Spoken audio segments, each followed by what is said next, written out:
¿Hoy ha venido a divertirse a Tengo un Plan? Uno de los presentadores más influyentes de la televisión española. 19 años liderando las noches en televisión. Ha entrevistado a las mayores estrellas del mundo. Más de 3.000 programas en directo. Una de las cosas más importantes que puedes hacer en la vida es aprender a hablarte bien. Busca a la persona a la que mejor le hablas. Hay una persona que te puede. A partir de hoy no me hablo peor de lo que le hablaría a esa persona. El miedo está acostumbrado a que huyas, pero si tú te das la vuelta y le dices, atraviésame, decir, vale, mátame, acaba conmigo, déjame en paz ya, hostia, baja porque no sabe seguir.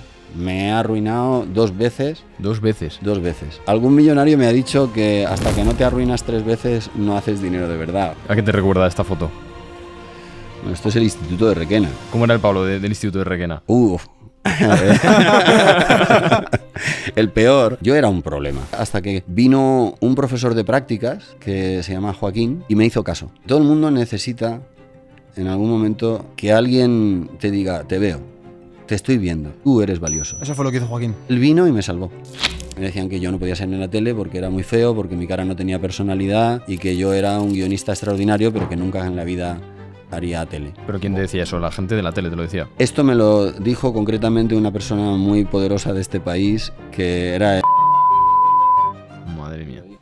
Nos metimos en El Hormiguero, que es un lío de mucho dinero. No había opción de fracasar. Si fracaso, arruino a mi familia y a la siguiente generación. Aquí viene gente que es mucho mejor que yo. Top de Hollywood y tal, que ha estado en el mercado más exigente del mundo y que ha hecho un viaje de no sé cuántos kilómetros y que tiene que venir aquí a un programa con 2 hormigas. Joder, es un top. Aprende de esa persona, cómo habla, cómo viste, cómo se comporta con los demás. ¿Cuál ha sido de las personas que has conocido en El Hormiguero que más destacaría su mentalidad?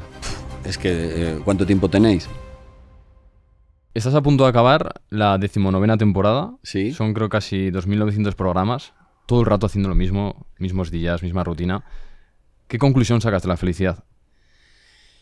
Bueno, para mí es una manera de mirar la vida, viendo más las ventajas, incluso en los momentos malos, que lo malo. La felicidad que nadie tiene el mismo concepto de felicidad. Esto para empezar. Ya.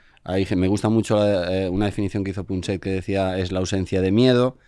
Si miras el dinero, la felicidad es la calidad de vida menos la envidia. Hostia. Cada uno tiene una definición de felicidad y para cada uno es una cosa. Para mí es una decisión.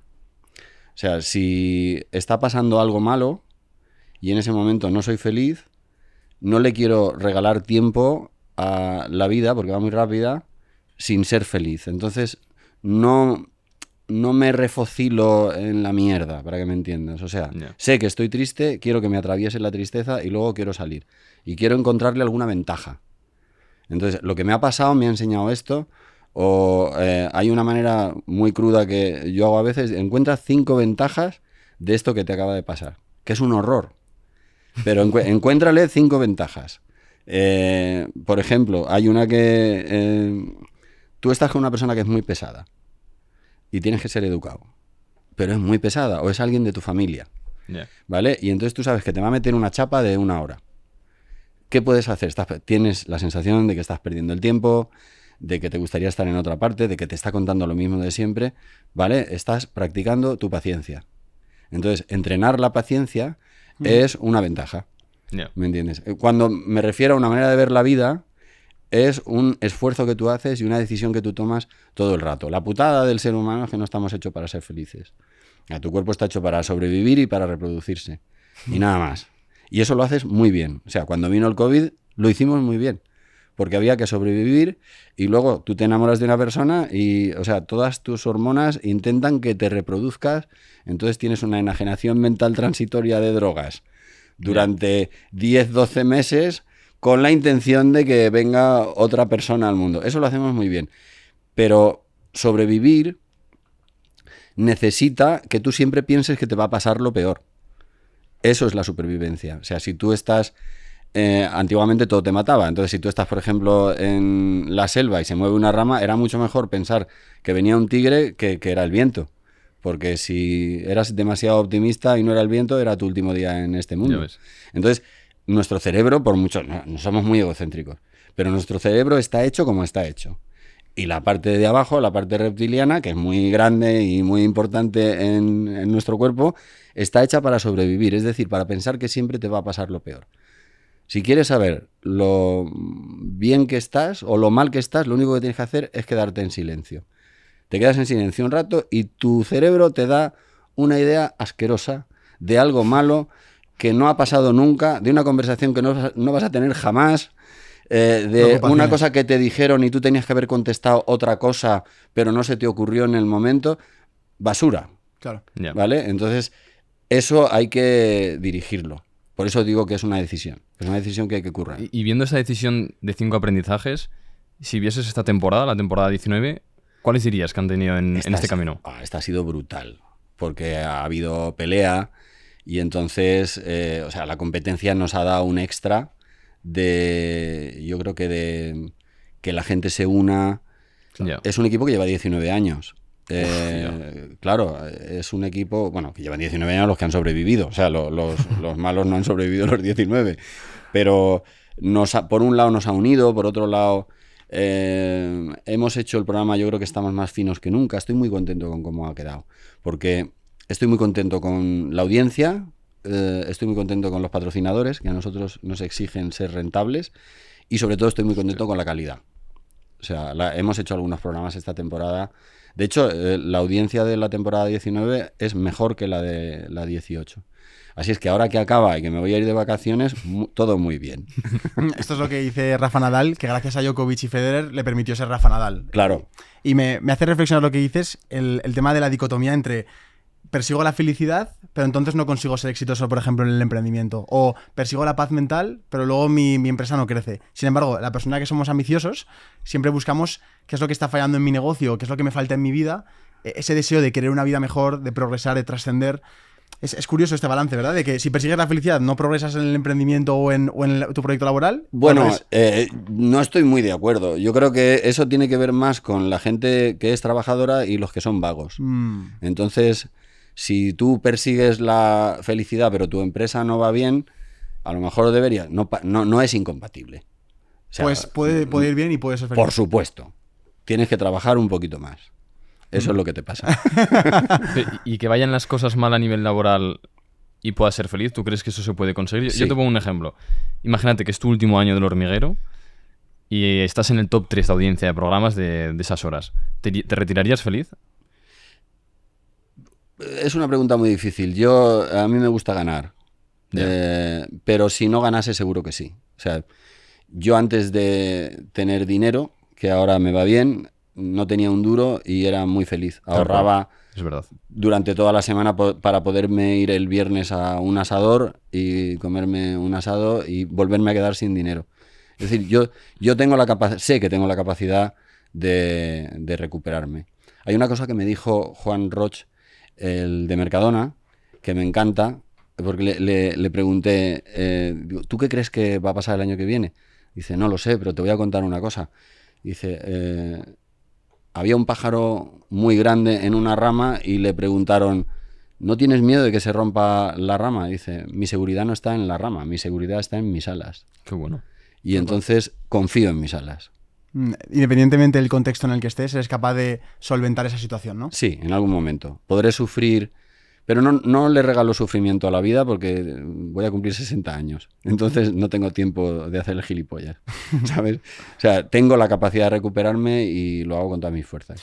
Hay un tema con lo que acabas de decir y es la cuestión de... Pensamos que la felicidad está cuando lo celebras, cuando al final acaba la carrera. Sin embargo, por ejemplo, Juan y yo pensamos en nuestro pasado y los momentos, como tú has dicho, que teníamos mucho, sí, que teníamos la agenda hasta el cuello, que trabajamos como cabrones, a lo mejor lo recuerdas hasta incluso más feliz que Claro. los momentos en los que estabas más relajado. Y es curioso porque en el momento no eres consciente, ¿verdad? Claro, pero eso tiene que ver porque es que al principio todo te hace mucha ilusión. Vale. Y el problema del éxito, que también tiene sus pegas, es que a medida que vas teniendo éxito te vas acostumbrando Claro. y entonces la ilusión te baja. Cuando yo no tenía dinero para ir a un restaurante y estaba toda la semana ahorrando para irme al asador, el momento del asador era lo más top del mundo. Sí. Claro. Ahora podría ir a un asador todos los días, pero no sentiría el mismo placer. Claro. Entonces, claro, tienes que entender que la vida está cambiando todo el rato y que tú te tienes que adaptar. Entonces, es muy bonito pensar en el pasado como el tiempo más feliz y seguramente no te estás dando cuenta de que eres súper feliz. Antes de empezar, estábamos charlando y yo veo que la vida os va muy bien y que ahora mismo deberíais de estar por dentro dando saltos de alegría de lo bien que os va. Si no os dais cuenta, os daréis cuenta dentro de 5 años, pero ahora mismo sois felices. Claro, nosotros llevamos 2 años, tú llevas un montón de años trabajando y cuando veo gente que está en tu punto, que nos podemos sentir un poco identificados, digo, ¿qué les mueve? Es decir, porque ya no es dinero, la ambición no sé si es... ¿Qué es lo que dirías que te mueve a que todos los días quieras ser un poco mejor? Aprender y emocionarme. Las dos cosas son adictivas. O sea, para mí, aprender aquí viene gente que es mucho mejor que yo. Entonces, cuando viene un top de Hollywood y tal, que ha estado en el mercado más exigente del mundo y que ha hecho un viaje de no sé cuántos kilómetros y que tiene que venir aquí a un programa con 2 hormigas y que luego a lo mejor se va a la India, joder, es un top. Aprende de esa persona, cómo habla, cómo viste, cómo se comporta con los demás, cómo te trata, las cosas que ha pensado, porque si son muy buenos y tienen algo de edad, te van a decir algo que vas a aprender y te vas a tu casa siendo mejor. Y luego, es que yo me gusta emocionarme. Entonces, hay momentos en el programa, estoy en directo, la puedo piciar en cualquier momento. Se puede ir todo al traste. Esa tensión hace que cuando pasa algo, en ese momento te emocionas mucho. Y es la hostia. ¿Cuándo te sueles emocionar en un programa? ¿Cuando pasa una historia bonita de superación o...? Cuando alguien dice algo interesante, cuando pasa algo interesante, cuando yo entiendo que en tu casa estás sintiendo algo. No me importa qué. Puede que en tu casa estés sintiendo asco. Porque yo estoy haciendo una cosa repugnante. El otro día vino un señor que se sacaba el 94% de los ojos. Wow. Y entonces eso da mucho asco. Y yo decía, ahora mismo en casa están con mucho asco, están cenando. Esto es un buen programa. ¿Sabes? Y entonces, para mí eso es un orgasmo. Porque están sintiendo algo. O un momento romántico, o alguien dice algo interesante, o alguien dice algo valiente, o alguien es auténtico. Claro. El mayor valor de un invitado es que sea auténtico. Claro. Porque eso quiere decir que no tiene miedo a decir lo que piensa. Y entonces yo ahí soy feliz. Qué bueno. Hemos hecho una cosa que no hemos hecho nunca en ningún podcast y es que hemos preparado unas fotos para la gente que escucha esto en audio, que hay mucha gente que escucha este programa en audio. Tenemos unas fotos boca abajo y se las vamos a ir entregando a Pablo para que nos comentes lo primero que se te viene a la cabeza y lo que has aprendido a lo mejor con esta persona o este contexto. Vale. Entonces, hablando de la felicidad antes, creo que esta persona para empezar creo que tiene mucho que ver y queremos que reacciones a esta foto. Pau Donés. Bueno, es que, a ver, Pau Donés... tuve una conversación con él y es una persona que la diferencia entre cualquier persona con la que hayas hablado y Pau Donés es que Pau Donés ya no le quedaba tiempo. Entonces, cuando tú quieres hablar con tú puedes consolar a una persona si tiene tiempo para consolarse, pero cuando no tiene tiempo, todas las conversaciones son distintas. Claro. Porque él lleva un cronómetro hacia atrás que va muy rápido. Wow. Y tú sabes que seguramente el año que viene no vas a poder hablar con él. Entonces todo lo que te dice, cuando te dice una persona que está a punto de morir, que la vida es un regalo, eso ya lo has oído muchas veces, solo que te lo está diciendo Pau Donés. Claro. Y él, que se está a punto de morir, de todas las cosas que te podía decir, te dice esta, eso quiere decir que es muy importante que sepas que una persona muy lista y con muchísimo talento te está diciendo que la vida es un regalo. Tómatelo en serio. Cuando vienen esas frases o esos acontecimientos, de hecho, últimamente, pues en mi contexto de amigos, pues pasa lo típico, que un padre desgraciadamente muere por cáncer y cosas así, te das cuenta que la familia empieza a bajar, empieza a ir a restaurantes. Y claro, tú teniendo una historia así tan cercana, ¿cómo empezaste a reaccionar? ¿Reaccionaste diferente? Es decir, ¿fue como un despertar para ti? ¿Fue como un, hostia, pues igual no estoy haciendo lo que quería? Bueno, o sea, yo creo que el despertar para mí fue la muerte de mis padres. O sea, la muerte de Pau Donés, pues imagínate, pues claro, es una persona que lo estás viendo, tienes la oportunidad de charlar con él, pero la muerte de... La primera vez que se muere tu padre y tú no entiendes nada, y por la noche me vine a hacer el programa y no sabía lo que pasaba, y es un dolor que viene de un sitio que no lo has vivido nunca, y luego se muere tu madre y entonces te encuentras por primera vez solo. Solo de verdad. Solo de verdad. y piensas, y el siguiente soy yo. Entonces, el valor de la vida es que se acaba. Y una cosa es decirlo y otra cosa es entenderlo y que te pase así. Entonces, yo ya por mis años, ya pues tengo amigos que tienen problemas serios de salud, he perdido amigos, he perdido familiares, y entonces la cercanía de la muerte le da mucho sentido a la vida. Pero Yo ahora no pierdo el tiempo. Pero ¿y la temes? No, es más pena. O sea, la gente le tiene miedo a la muerte porque nos gusta vivir y porque no sabes lo que hay luego. Ya. Entonces, de ahí te viene el miedo. Pero en el fondo, cuando te mueres ya no sientes nada más. Lo que quiero es exprimir la vida. Ya. Lo que quiero es pasar por aquí y que haya pasado algo. Claro. Para mí la unidad de felicidad de la vida son 24 horas. Yo me levanto por la mañana y antes de que llegue la noche me tienen que haber pasado cosas buenas. Y unas cuantas. Y hago lo de apuntar por la noche al menos 5 cosas que me hayan pasado y que me gusten, porque eso además te despierta y te hace darte cuenta cuando en un momento determinado estás siendo feliz. Que a veces es que te estás dando una ducha y el agua está cojonuda. Y eso, que te parece una cosa normal, es un momento feliz. Ya ves. Porque hay gente que no se puede duchar. Y también te ayuda a detectar cosas que no están bien en tu vida, ¿no? Supongo. Es que Sí. eso dices, ostras, llevo ya una semana en la que no me estoy encontrando muy bien en el trabajo con esta persona. Sí, claro. Y soluciónalo. O sea, cuando algo va mal, puedes dejarlo que se vaya haciendo grande. Los problemas nunca van a menos. Cuando tú tienes un problema con una persona, ese problema va a ir a más. Claro, No se va a arreglar solo. claro. Esto que hacía Rajoy, que metía todas las cosas en un cajón y no hacía nunca nada y decía, bueno, ya se arreglará. Esto no. Bueno, en política tal vez, yo no lo sé, lo desconozco, pero en la vida no. Si tú tienes un problema con una persona, cuanto antes lo abordes, mejor. Claro. Porque en el fondo es pasar el segundito de vergüenza. El de tengo que hablar con esta persona y es iniciar la conversación. Luego ya te sientes genial. Una vez que empiezas ya no vas a parar. Y luego te vas a sentir muy bien, pase lo que pase. Muchas veces, para entender la persona que tenemos delante, preguntamos pues, qué ha pasado mal, qué baches ha tenido, porque así al menos entiendes por qué es la persona como es. ¿Qué baches dirías que han marcado tu vida? Es que, ¿cuánto tiempo tenéis? Bueno, nosotros podríamos estar aquí infinito. A ver, o sea, yo he tenido momentos duros. He tenido momentos muy duros.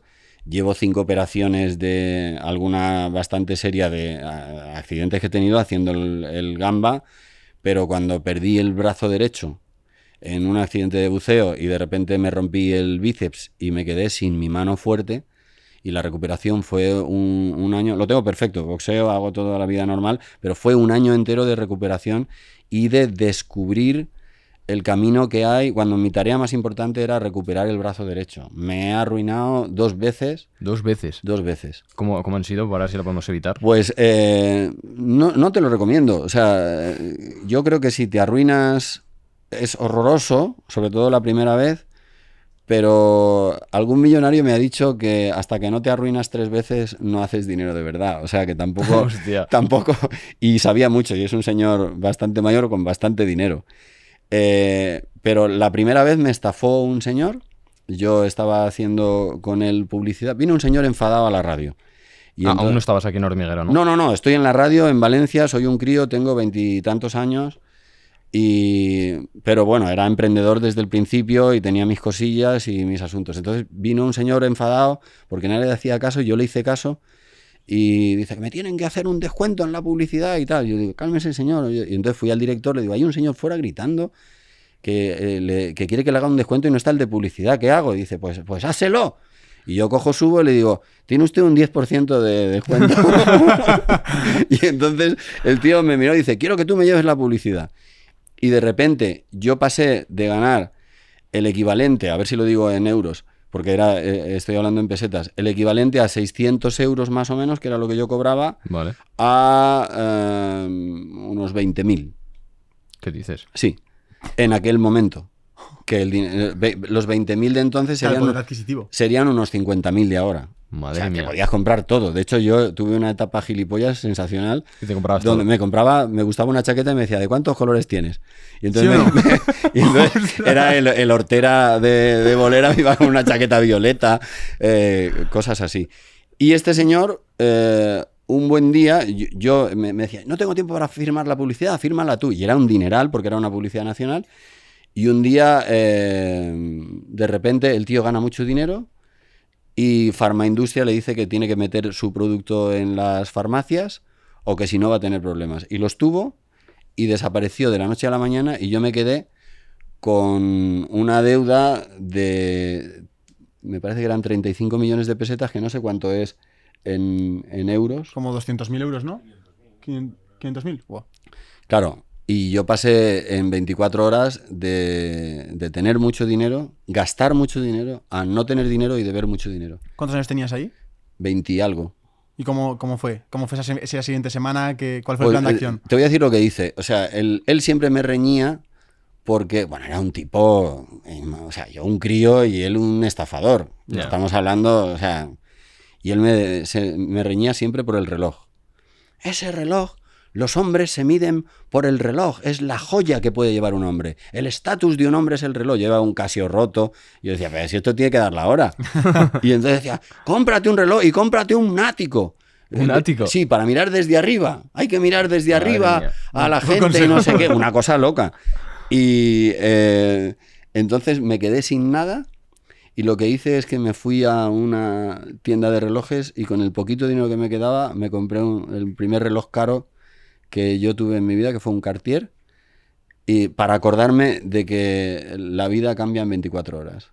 Y entonces durante un tiempo tuve un componente muy romántico con cada vez que miraba la hora yo me acordaba de que mi vida cambiaba así y que tenía que pelearlo.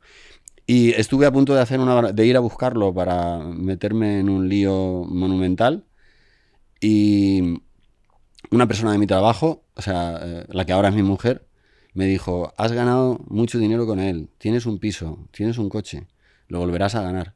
Y eso me liberó de intentar vengarme, no sé, haciendo a lo mejor una barbaridad. Eres un crío, te lo quitan todo, Ya. te quitan el futuro y tuve un momento ahí un poco de locura, pero que me lo quitó ella en una frase y volví a ganar dinero, empecé a hacer mi propia publicidad, inventé mi sistema para tener mis clientes y volví a ganar el dinero y conseguí saldar la deuda.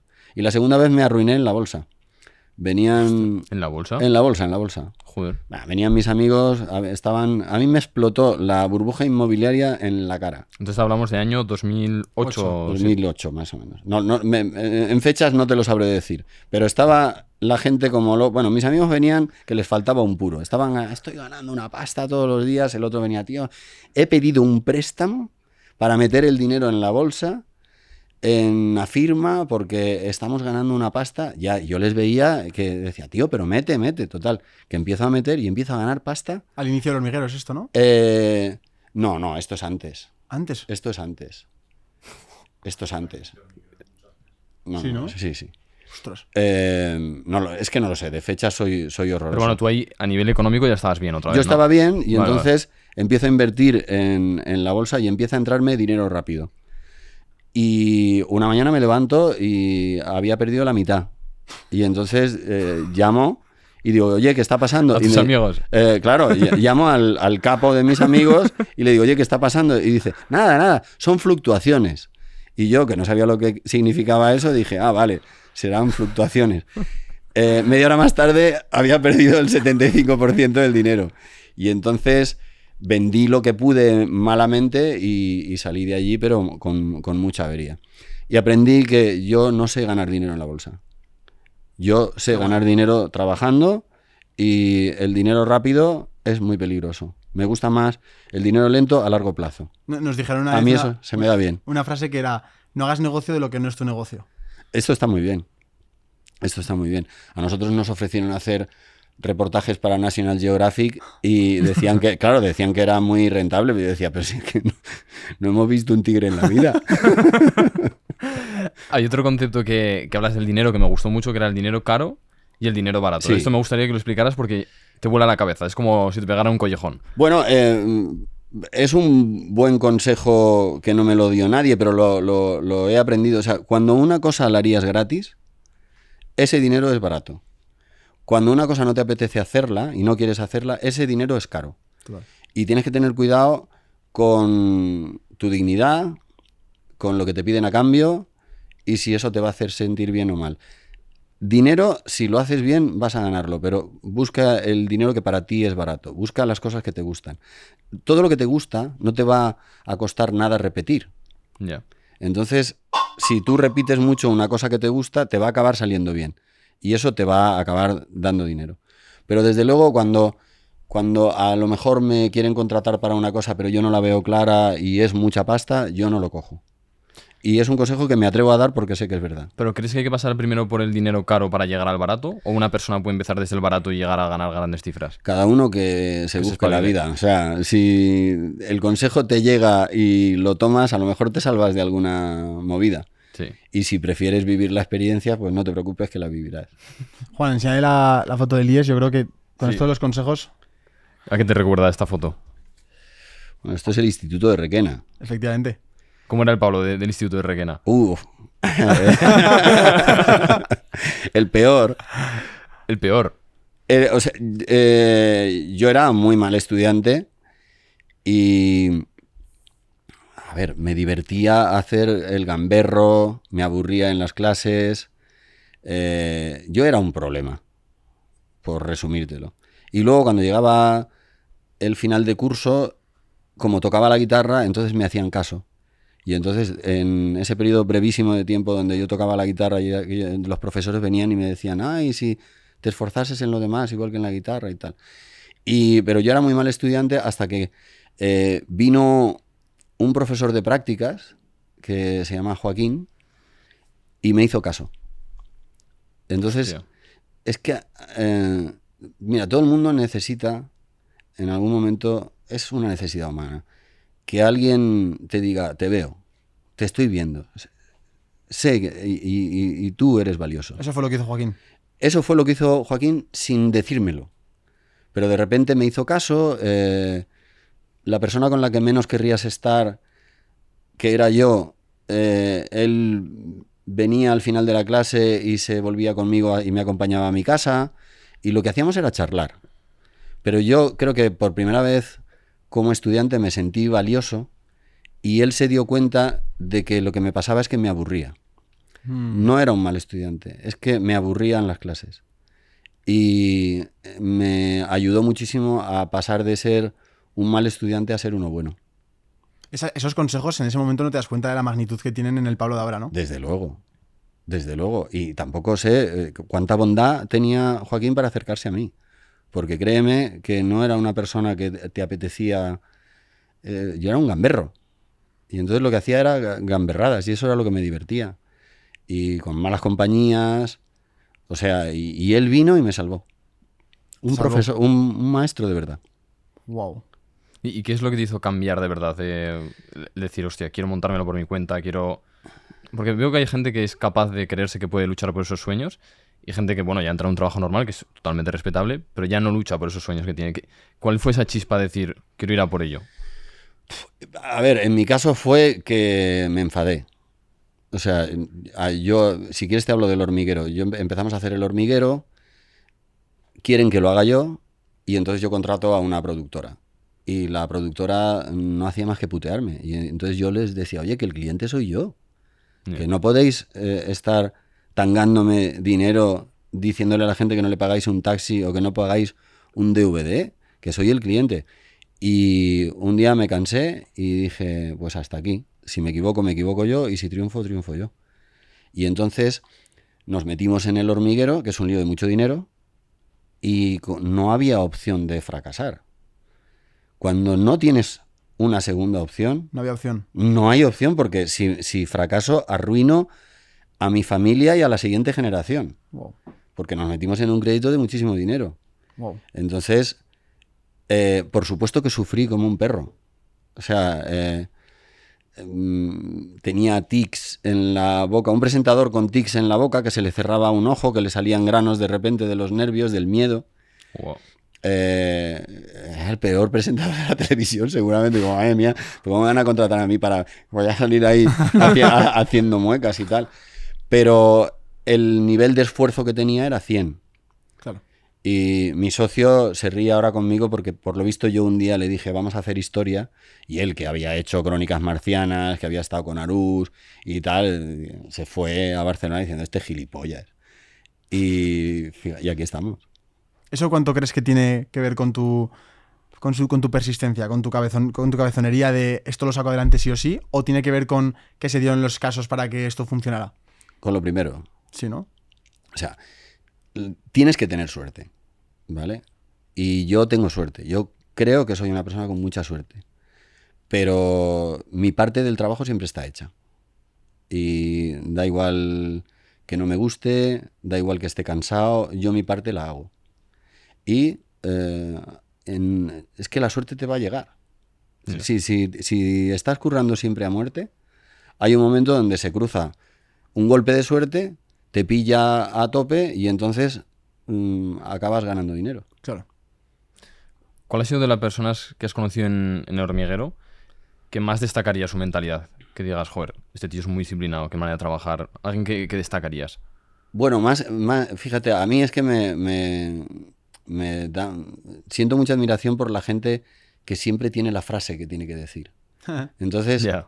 yo si voy a una fiesta, yo voy huyendo. Porque, ¿qué tal? ¿Cómo estás? Bien, ¿y tú? ¿Qué tal? Bien. Hace calor hoy. Me voy, no sé qué decir. Entonces, la gente que siempre sabe qué decir, para mí es muy admirable. Entonces, yo te diría, top 1, Geraldine Chaplin, o sea, la hija de Charles Chaplin, que esta es a tope. Wow. Jean Reno, que vino hace poco y nos volvió a conquistar a todos. Creo que Will Smith también es una persona a la que sabe siempre... Cuando viene Will Smith al programa, yo en realidad lo que hago es seguirle. Literal. El programa lo hace él. Yo estoy ahí, yo también estoy ahí. Pero él siempre sabe cuando hay que meter un chiste, cuando tiene que decir algo interesante, cuando tiene que hacer algo de humor físico, y yo lo observo. Yo también estoy allí, entonces pero yo no llevo el programa porque él lo hace mucho mejor que yo. Oh. Entonces, claro, es un showman absoluto, nivel Hollywood, pues ponte detrás. Claro. Pero bueno, es que es mucha gente, es Pero imposible. y eso lo destacas más que la mentalidad, que la capacidad de trabajo. Bueno, la capacidad de trabajo y la capacidad de lucha, no tengo así a alguien famoso que me venga ahora de su capacidad de trabajo, me sorprendió. Te podría decir gente que a mí me impresiona porque tiene un carácter fuerte. A la gente no le gusta, a la gente le gustan más los mansos, que son obedientes y tal. Yeah. Eso cuando la vida se pone dura no es buena idea. Sin embargo, la gente que tiene un carácter fuerte, cuando tiene que dar un paso adelante y nadie lo da, son los que lo dan. Entonces, son gente que a lo mejor pueden ser complicada en algunos aspectos de su vida, pero que tienen una fortaleza de la que yo he mamado. Y te digo dos personas de las que yo he mamado su fortaleza y su coraje. Sergio Ramos y Ilia Tupuria. Entonces, yo hablo con ellos y me contamino. Cuando les está pasando algo malo, me fijo en cómo lo hacen ellos. ¿Y cómo lo hacen? Es coraje. O sea, no sé por qué tienen tanto. Hay una cosa que tienen todos los número uno en común, que es mucha confianza en sí mismos, ¿vale? Y tienen una confianza enorme en que son capaces de sacar las cosas. Pero luego hay una fuerza extra que tienen y entonces tú eso lo puedes chupar. O sea, tú te dejas contaminar por eso, porque lo has visto y has visto que se puede hacer. Entonces yo me fijo mucho en eso. A nosotros nos pasa una cosa, a ver si te pasa a ti también.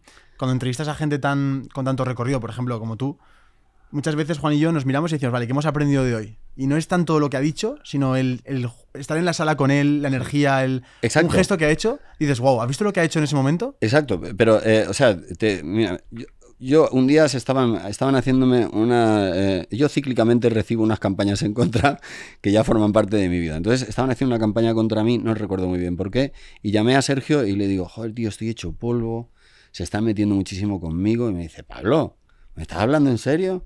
Vente para casa. Y voy y me dice, abre Google.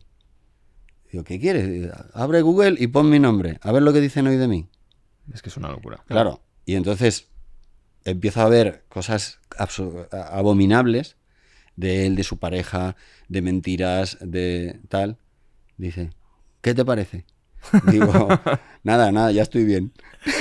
Y me volví a mi casa y ya estaba bien. O sea, lo puso en perspectiva, lo comparó con algo y me di cuenta de que mi problema era una chorrada. Y que cuando eres famoso, pues llamas mucho la atención y hay gente a la que no le viene bien. Y entonces tienes que aguantar las críticas. Forma parte del aprendizaje. Claro. Es que son muchas críticas. Sí, te duelen las 1000 primeras. Luego te acostumbras. Luego ya te da igual. Y yo pensaba que eso no iba a pasar nunca. Que te dieran igual. Que me dieran igual. Yo pensaba que siempre te dolía. Siempre cuando lees algo contra ti, hay una frase, una cosa, hay un navajazo que te da. Porque te lo crees. Sí, si yo ahora te digo 10 cosas buenas de ti y una mala, tú te vas a casa con la mala. Con la mala. Entonces, pues la mala leche que tienen, por qué lo hacen, te parece injusto, solo estás trabajando, estás intentando hacerlo bien, y hay gente que te hace daño solo porque sí, o porque si ponen tu nombre da visitas, o cualquier razón. Y hay un buen día que te levantas y sin ninguna explicación lees una de estas cosas y te ves a ti mismo sonriendo. Claro. Y te hace gracia. Claro. Y dices, ¿qué me ha pasado? Pues no lo sé, supongo que es... Los huevos pelados. Literalmente. Pablo, también investigando sobre ti y hablando con gente del equipo, nos dijeron, tenéis que enseñarle a esta persona y que os hable un poco de él, qué es lo que ha aprendido. Bueno, Pepe Rollo. A ver, Pepe Rollo es un pintor y además es un filósofo y es un genio. Y hay un momento definitivo en mi vida donde yo estoy en Valencia y yo veo que no puedo crecer más en Valencia. En Valencia solo hay una tele, claro. Hay 4 radios, no puedo crecer más. Y además allí estaba la historia del idioma, del valenciano. Yo hablaba castellano, yo vengo del interior, entonces yo no hablo valenciano. Y me ofrecen trabajar en Madrid, en el Club de la Comedia, de guionista. Y entonces es un salto. Venirte de Valencia a Madrid, qué miedo. Yeah. Y me fui a comer con Pepe Rollo y me dijo, o te vas a Madrid o te mato. Y dije, pero es que me están diciendo que me va a ir mal y me están diciendo que es muy peligroso y es muy caro y tal. Dice, siempre que vas a hacer algo en la vida, lo que no te va a faltar nunca es un agorero que te diga que te va a salir mal. Yeah. No les hagas ni puto caso. Vete para Madrid o te mato. Y me vine para Madrid. Entonces, y le veo y él, por ejemplo, me habla ya tiene una edad. Y me habla, le digo, háblame de la muerte, porque con él puedo hablar de la muerte. Dice, tío, tengo una mala hostia con esto. Y dice, pues ya tengo 70 y tantos, ya el cuerpo no me va. Envejecer es aprender a perder.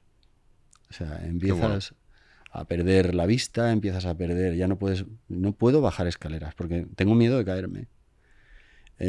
Pierdes los amigos, se va perdiendo todo y aprender eso es muy complicado y estoy de mal humor con el tema de morirme, no me apetece nada. O sea, es un tipo que te dice estas cosas.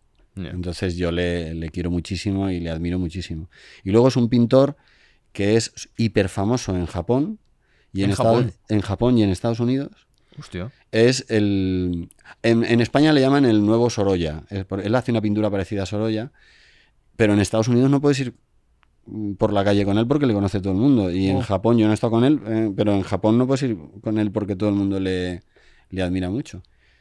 Y es un tío que, os digo otra cosa de él, porque yo le pregunté, pero tú, pintor y ganas, ¿cómo coño te ganas la vida pintando? ¿Cómo fue el principio? Y me dijo, mira, yo sé que yo soy pintor y que me voy a ganar la vida pintando. Al principio pintaba retratos de la gente en las comuniones y si me fuese mal pintaría los calamares que hay en la puerta de los bares de las tapas. Yo no sé lo que va a pasar conmigo, sé que soy pintor y que me voy a ganar la vida pintando. Y claro, bueno, tiene también le va muy bien la vida, vamos. ¿Y tú qué sentías que era esa pintura para ti? ¿Cuál era la comunicación? ¿Era la producción? Mira, la pintura que él hacía te podía impresionar más o menos. Lo que te impresionaba es cuando te la explicaba. Cuando te decía las horas que había estado cabreado con ese rincón porque él ahí dice, si solo ves azul tienes un problema. Aquí hay mucho más que azul. Porque el mar no solo es azul. También es verde, también es amarillo, también es rojo. Y entonces yo por eso lo tengo que pintar de todos esos colores. Tienes que aprender a mirar así la vida. Claro, con detalle. Hay un tema que tratamos mucho en el podcast, es encontrar tu propósito. Hay gente que tiene propósito, hay gente que no tiene, o encontrar como la pasión. Algo que también, como es una palabra que suena muy bonita. Me gustaría preguntarte si tú crees que existe una pasión por persona o existen múltiples pasiones que podemos tener. No lo sé. No tengo ni idea si existe una pasión por persona o no. Me parece una idea imprescindible buscar cuál es tu pasión. Que puede ser, o sea, para mi propósito en la vida es ser útil. Claro. Y eso me ha dado lo demás. Y me lo dijo un médico que está con niños con cáncer. O sea, si el cáncer es injusto, un niño con cáncer es insoportable. Y a él le querían los padres que habían conseguido que su niño salvase la vida y los que no. Entonces es una persona muy especial y recuerdo que se lo pregunté y me dijo ser útil y aquello fue un disparo en el corazón. Digo, esto es lo que quiero yo. Y eso me ha guiado.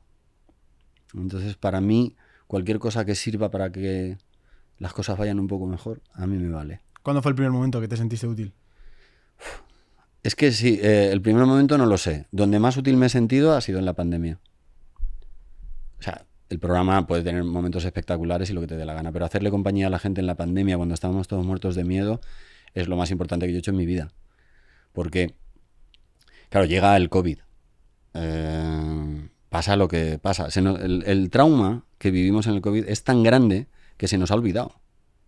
Porque lo vivimos todos a la vez y no nos acordamos. No se hace nada. Y si en una serie ves a gente haciendo como que tiene COVID con las mascarillas, te repele. Yeah. Porque lo pasamos todos tan mal, pero no nos quejamos porque lo estábamos pasando mal a la vez. Claro. Y a tu lado había una persona que a lo mejor estaba mañana con un respirador. Entonces, ese trauma tan grande lo pasamos todos a la vez. Y yo hay un momento que la cosa se complica y yo digo, perdona, yo tengo un equipo de 140 personas, a mí no me va a venir una mujer o un hombre a decirme has matado a una persona de mi equipo por hacerle trabajar con el COVID. Entonces yo corté el programa. Al día siguiente vinieron todos los jefes de Antena 3 a mi casa con una botella de vino carísima. Sí, ¿no? Sí, y yo les digo, ¿qué hacéis aquí? Iros a vuestra casa, meteros, o sea, ¿qué hacéis? Como esta familia. Iros, no puede ser, si todo falla y por la noche no está el hormiguero, la gente no va a ver el futuro y tal. Y entonces yo dije, pero es que yo voy a durar un mes, yo soy asmático. O sea, yo no se me nota, hago muchísimo deporte, pero joder, yo soy asmático. Y digo, voy a durar un mes. Y entonces me acordé de lo de ser útil y me acordé de una entrevista que hizo aquí el doctor Cavadas, que me estaba explicando que había una chica que él la había operado porque resulta que no tenía mandíbula y cuando comía se le caía la comida y que él le había cogido un trozo de una pierna. Y entonces le pregunté, ¿pero vale la vida? O sea, ¿vale la pena vivir así? Y me dice, nunca es un buen día para morir. Ya ves. La vida es como un tío vivo y un niño. Da igual las vueltas que dé en el tío vivo. El niño se va a ir a casa llorando porque quiere una vuelta más. Y entonces me acuerdo que eso me impactó y dije, pues sí que es un buen momento para morir. Y entonces monté un equipo, o sea, repartí el equipo en tres equipos, monté aquí un hospital y hicimos todo el COVID. Y yo durante el COVID cada día hacía un monólogo con la única intención de que se riesen un rato o que aprendiesen algo útil. Una vez hice un monólogo de cómo le explicas a un niño que se ha muerto su abuelo. Hostia. Que hay que hacer ese monólogo, hay que ponerse a escribirlo, pero estaba pasando. Es que había niños que habían perdido a su abuelo y entonces tenías que darle una explicación a la gente para que supiese qué hacer. También te digo que en el COVID todo el mundo colaboraba. O sea, Ya. tú levantabas un teléfono y todo el mundo, porque yo empecé a preguntarles a médicos qué hay que hacer, qué no hay que hacer, todo el mundo te levantaba el teléfono, todo el mundo te decía a todo que sí. ¿Cómo lo viviste a nivel laboral? Es decir, ¿sentiste miedo de decir esto se acaba aquí? ¿Se me acaba el hormiguero? Sí. ¿Sí? Sí, pero todo lo malo siempre esconde una parte buena. Entonces, por un lado fue horrible y por otro lado fue muy liberador. Porque como yo pensaba que me iba a morir en un mes, que yo tenía como esa certeza, digo, bueno, hasta que me llegue, tal, luego los 5 días, luego al ¿Así de respirar. seguro lo tenías? Sí, porque me daba, joder, soy asmático, era un Ya. problema de respiración y digo, bueno, y entonces empecé a decir en televisión lo que me daba la gana de verdad. Y fue muy liberador. Claro. Y todos, y decíamos, si vamos a morir, lo decíamos de broma. Porque el humor, cuando una cosa no tiene arreglo, lo que te salva es el humor. El primer chiste es el que te salva. Cuando una cosa es una mierda, lo que te salva es el primero que hace un chiste y tú haces ¡pum! Y ya lo colocas todo en otra zona. Y de repente aquí teníamos mogollón de privilegios. Primero, podíamos salir de casa. Segundo, esto no sé de quién fue la idea, pero llenó esto de golosinas. Entonces había golosinas por todas partes. Todas las cosas que te comías de niño, las mesas estaban llenas de golosinas. Te podías tomar una cerveza con tus amigos, que eran cosas que no se podían hacer. Con lo cual, bueno, fue muy bonito. Y durante mucho tiempo, muchos años, 3, 4, bueno, no sé cuánto, la gente siempre, cuando conoce a un famoso, siempre te dicen alguna frase. La mía anterior era, ¿dónde te has dejado a trancas y barrancas? Esa era la que te decían más veces en la calle. Y esa desapareció y la palabra siempre era, gracias, Pablo. Joder. Gracias. Y venía a lo mejor una persona en un restaurante y se te ponía a llorar y te decía, gracias. Y eso es lo más importante que he hecho. Has dicho una cosa muy chula, que es que cuando las cosas se ponen mal, la gente está ahí para levantar el teléfono. Y es curioso como la persona, hay veces que hay gente que dice que es malo por naturaleza el ser humano, que va a buscar la codicia, va a buscar el egoísmo. Y en esas situaciones cuando te das cuenta que la gente es buena, que la gente puede colaborar, que la gente se remanga, si hace falta ir a lo de la Dana, se va a Valencia y se saca lo que sea del parking. O sea, es brutal como en momentos de caos el ser humano saca su mejor cara. Cuando todo va mal, sale la buena persona que llevas dentro. También salen los malos, pues también están los ladrones que van por la noche a las tiendas de la Dana a robarles lo que tienen. Pero el espíritu bondadoso y de ayudar sale en las situaciones malas. Cuando todo va bien, todos somos diferentes y todos tenemos intereses distintos.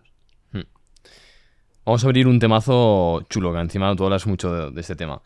Va a ser con esta foto. Explícanos qué te dice esta foto. ¿Qué me dice de la radio o qué me dice de ¿O Laura? qué persona hay por ahí? Laura. Bueno, Laura es la mujer de mi vida. Entonces, Laura es mi pareja. Laura es mucho mejor persona que yo. Es una persona que sigue teniendo la ilusión intacta. Es alucinante. O sea, tú la ves sola en casa y está cantando, está hablando, habla en voz alta y está diciendo lo que piensa en voz alta. Todo le hace una ilusión tremenda, siempre tiene una sonrisa, es buena gente a morir, listísima, tiene mucho criterio. Estaría diciendo piropos de Laura toda la noche. O sea, yo llevo 30 años con ella y es la persona más importante de mi vida. Y por ella, o sea, me dejaría matar por ella ya. Has dicho antes que algo muy importante de ella es que confiaba en ti. Sí. ¿Cómo de grande fue esa confianza? ¿Cómo la podías explicar? Mira, hay un momento donde nosotros estamos escribiendo el Club de la Comedia y yo quería hacer el trabajo bien hecho. Entonces cuando esos monólogos los iban a hacer después famosos en un teatro y tenía que haber risas.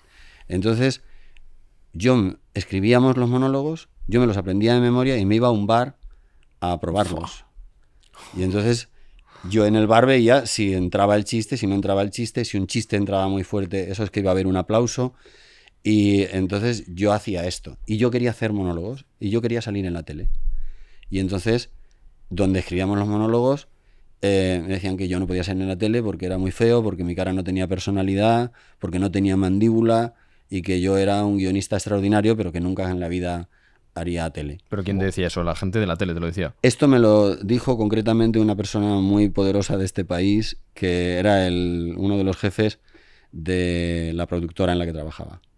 Madre Me mía. lo dijo, si quieres, la historia completa es que me lo dijo después. Yo, o sea, por decirlo de Sí. Laura.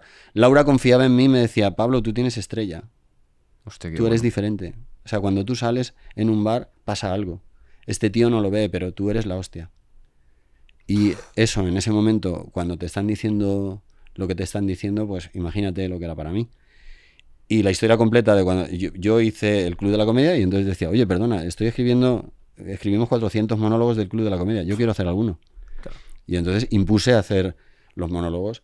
Y un día era un monólogo de ventajas de ser feo. Y el monólogo lo reventó muy por encima de los demás. Y este jefe en ese momento vio peligro y fue cuando me dijo esto. Pablo, ¿tú crees que yo no querría que a ti te fuese bien?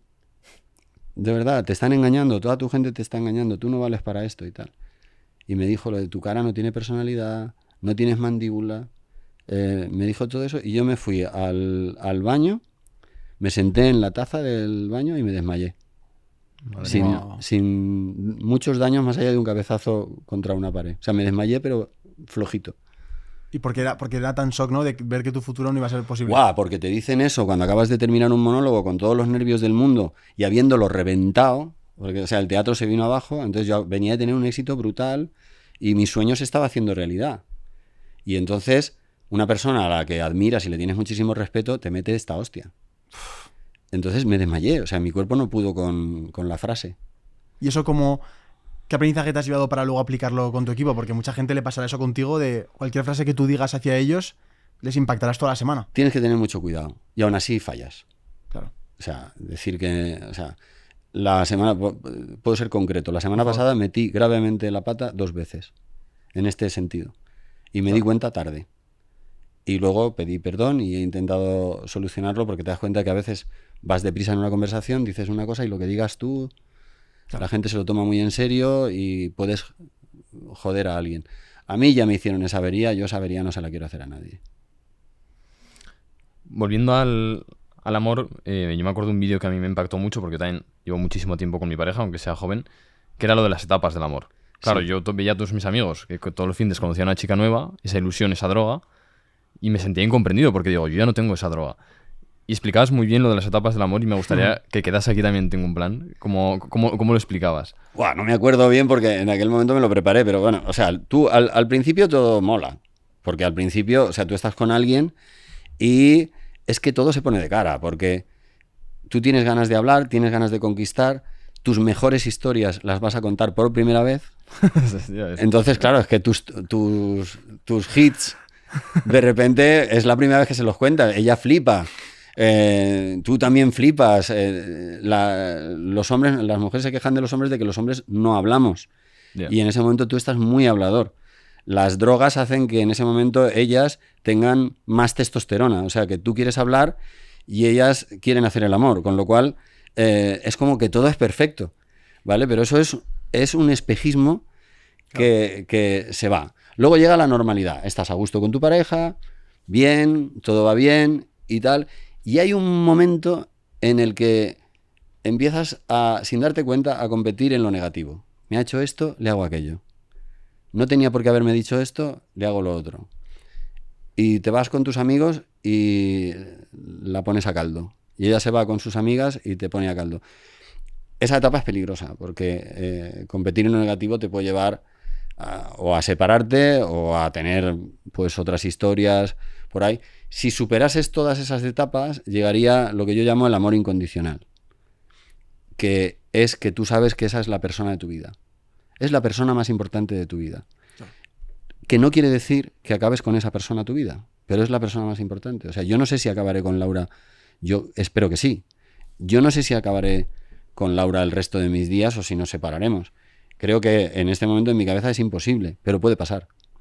Porque para mí, el tiempo que me queda de salud, quiero ser feliz. Yeah. Y si ella cambia o yo cambio y eso te puede pasar, pues podríamos dejar de serlo. Y yo definía, creo recordar en aquel momento, que si estás discutiendo en ese momento con tu pareja y en mitad de la discusión, en el momento más fuerte, te dice, pero me quieres, le tendrías que decir sí y seguirías discutiendo. Pero te quiero con locura, pero ahora mismo te odio, ¿sabes? Ya. O sea, bueno, no me acuerdo bien cómo lo Sí, hice. sí, era así más o menos. Más o menos. Dicen que detrás de un gran hombre hay una gran mujer. Y esto, viendo este caso, por ejemplo, claro, con lo que has dicho antes, la breve historia esa del momento este del Club de la Comedia, que es breve, pero es muy intensa. Wow, es que una persona que te da un refuerzo positivo de esa forma, ya no solo en una pareja, un hijo, un mentor, es que te cambia la vida. Si ese profesor de Requena no te hubiera hecho ese refuerzo positivo, a lo mejor luego no te hubieras creído capaz de hacer el hormiguero. Claro que no. Claro que no. Yo pensaba que era, pues, yo iba pues camino de acabar mal. Yo estaba claro que por lo visto no encajaba. Y lo que me pasaba es que me aburría. Entonces alguien me ve y me dice, no, tú eres especial. Y en ese momento, pues, todos somos muy frágiles por dentro. O sea, por fuera puedes ser muy chulito y tal, pero por dentro todos somos muy blanditos. Y cuando viene alguien y te da la mano o te da una muleta y tú vas cojo, pues entonces coges la muleta y caminas. Son muy importantes esas personas, ¿sabes? Muy importantes. Son muy importantes. Son las estrellitas que te van guiando. En cada momento tienes tu estrellita que te salvó de esta, la estrellita que te salvó de lo otro. Y puedes proponerte en la vida ser una de esas personas, ser una estrella también para los demás. Que cuando alguien esté mal y hable contigo, hagas todo lo posible por intentar mejorarlo, ¿no? Un patrón común que tienes es que todos los días conoces gente de éxito. Claro. Si pudieses definirlos, si es que se puede, con características, por ejemplo, yo puedo empezar con la curiosidad. La curiosidad veo que es una característica de éxito. De hecho, antes de empezar esta entrevista has empezado tú haciendo preguntas y digo, joder, pues sí que es curioso, Pablo. ¿Qué más características ves que tiene una persona de éxito? Mira, las personas de éxito tienen confianza en sí misma, o sea, la trabajan y la tienen. O sea, cuando alguien es muy, muy bueno en algo, es que realmente tiene una confianza extra. Luego, son persistentes. O sea, a una persona trabajadora no le gana a nadie. Yeah. ¿Entiendes? Hacen su trabajo a cada momento. Estoy viendo la foto de Alejandro Sanz, estamos cenando en su casa y va a acabar metiéndote en el estudio, enseñándote una canción y preguntándote si te gusta o no te gusta. Sí, ¿no? Porque no lo puede evitar. ¿Me entiendes? Ya tiene mucho éxito, no necesita preguntarte un tema nuevo y tal, pero está obsesionado con el tema, está dándole vueltas al tema, necesita que llegue otra persona. Y la gente habla mucho de la pasión, ¿vale? Eso, la pasión viene cuando viene, pero la pasión no viene todos los días. Yeah. Yo hablo más de la obsesión. O sea, yo estoy obsesionado con el hormiguero. Y puede sonar negativo, para mí no lo es. Pero yo estoy en un cine y hay una banda sonora de una película y digo, esto me vale a mí para una cámara súper lenta. O sea, es automático. Claro. Yo he estado borracho con mis amigos y uno ha dicho una frase buena y me he ido a 4 patas a apuntarla en una libreta. He dicho, esta frase es buenísima. Y me he ido sin poder más, desde esto me servirá para algo. Y me he ido literalmente gateando a buscar una libreta que tenía en la cazadora para apuntar la frase, que luego no era tan buena, pero te hablo de la voluntad, el coraje. Y luego tienes que tener resistencia a lo negativo. Tienes que ser resistente a los golpes.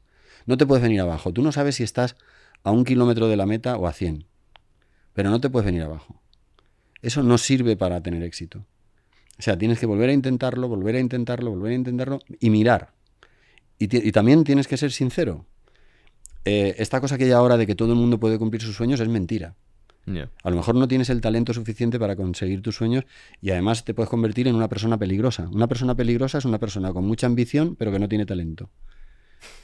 Y entonces se juntan en un cóctel mortal esas dos cosas y la gente que está a su alrededor va a sufrir.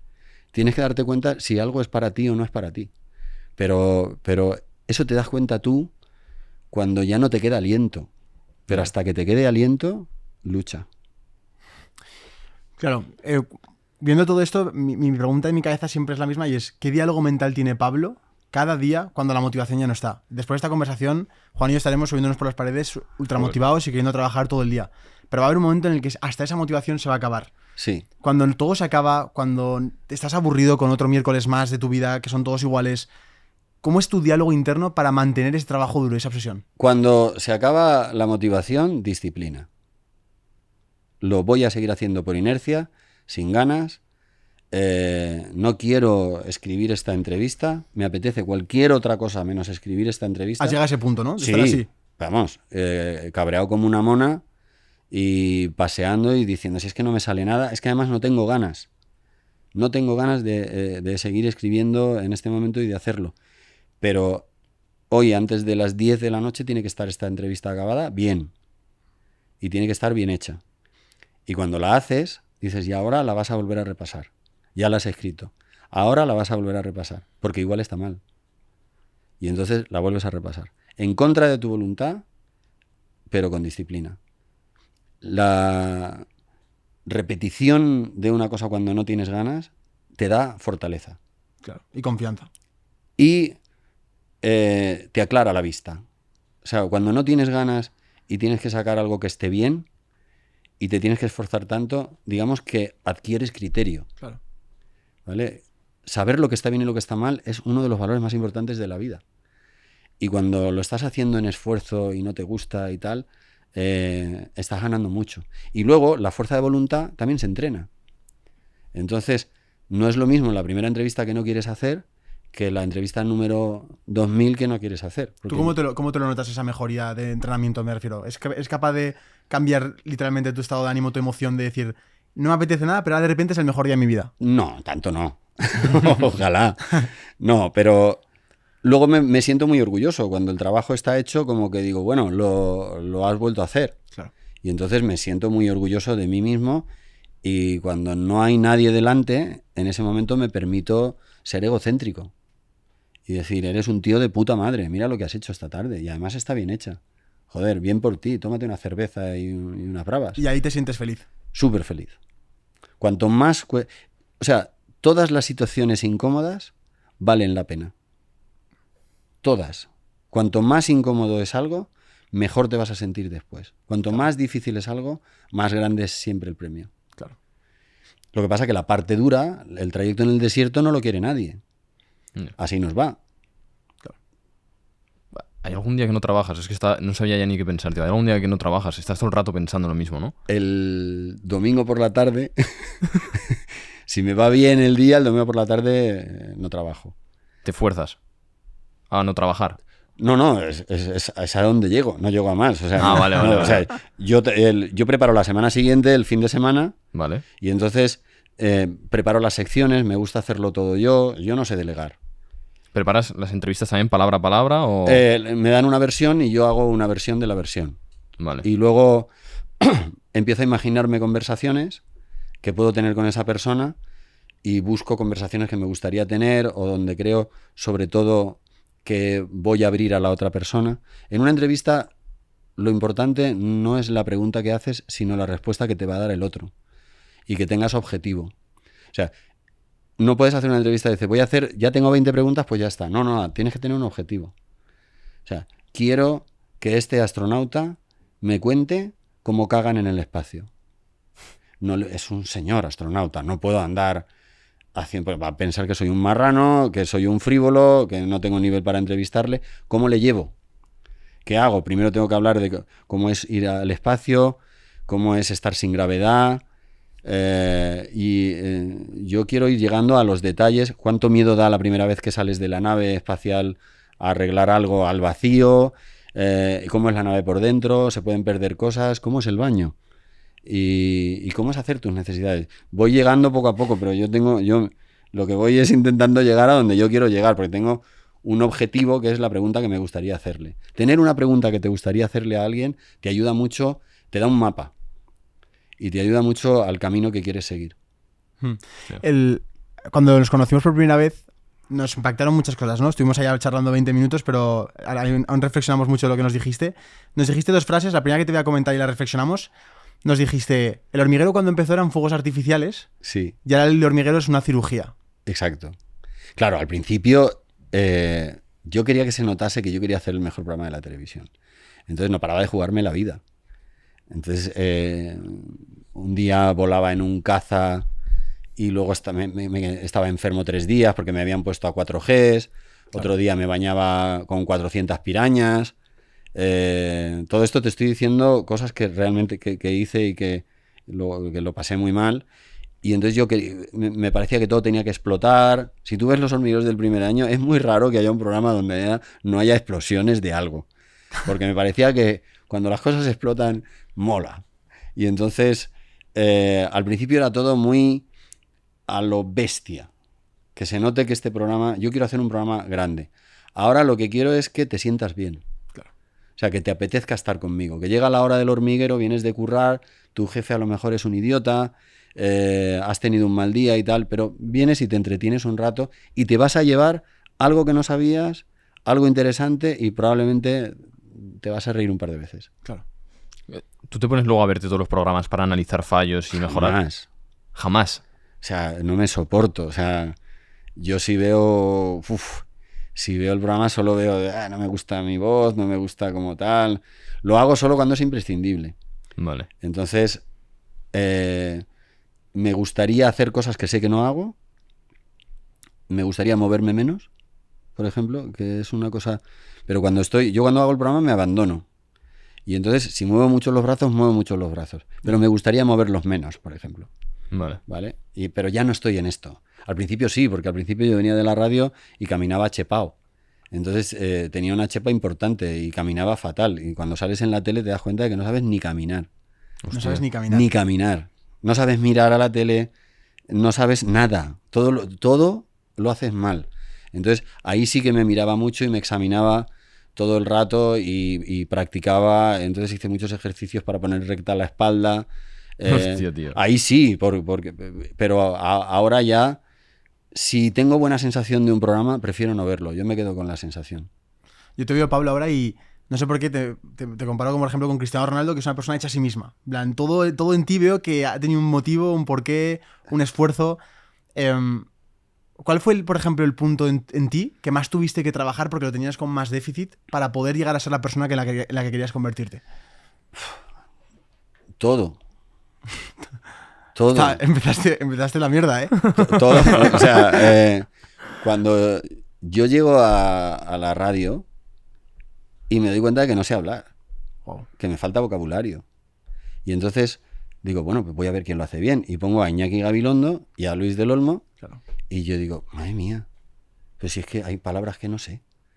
Y entonces me puse a estudiarme un diccionario. Y me estudié un diccionario. Y luego me estudié un diccionario de sinónimos y antónimos. ¿Estudiar un diccionario? Estudiar un diccionario. Sí. Y, o sea, estudiar un diccionario es una buena idea si tienes paciencia. Estudiar un diccionario de sinónimos y antónimos es la peor idea del mundo. Porque te haces un pedante... O sea, yo no decía, es famoso, acreditado, renombrado. ¿Pero por qué dices, toda la ristra de cosas que te has aprendido, idiota? O sea, es famoso. Sí. Ya está, no tienes que decirlas todas. Pero empezando por eso y todo lo demás. O sea, yo no tengo un talento especial en nada, excepto que tengo buena intuición. Eso sí que es natural. ¿En qué has visto la intuición? Me fío de mi intuición. Me fío cuando pienso que una persona es así, me equivoco poco. Entonces me fío de que tengo intuición cuando voy a contratar a alguien que creo que tiene talento, me equivoco poco. Entonces, eso sí que es algo natural que tengo. Tengo buena intuición. Todo lo demás es trabajado. Claro. Otra de las cosas que nos sorprende ese día, no hablaremos de lo de la camiseta, que te quitaste la camiseta y que estabas cuadrado. Así que luego hablaremos de la de salud.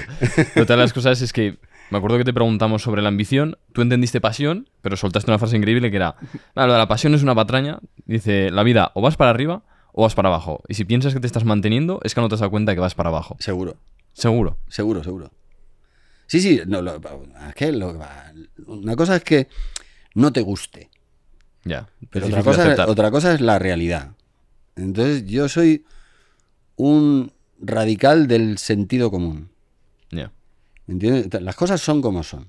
Literal. Y si no te gusta, no te gusta. Pero si crees que estás estable, no estás estable, estás bajando. ¿Y es incómodo? Sí, es incomodísimo. Pues te fastidias. Puedes bajar y luego puedes subir, puedes hacer lo que te dé la gana.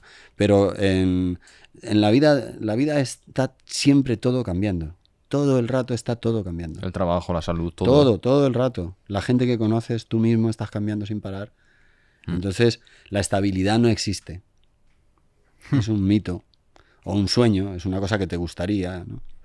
Pero no creo en ella. Entonces, tu gestión de la incertidumbre, de no saber si el año que viene El Hormiguero será el programa número 1, ¿está ahí o directamente ya sabes que puede que esté el pensamiento, pero no le vas a permitir que tenga razón? No le doy mucha importancia. O sea, aprender a que la incertidumbre no te coma también es un trabajo que tienes que hacer, ¿sabes? Pero luego, cuando empiezas a pensar, a ver si el año que viene soy número 1 y tal, estás perdiendo el tiempo.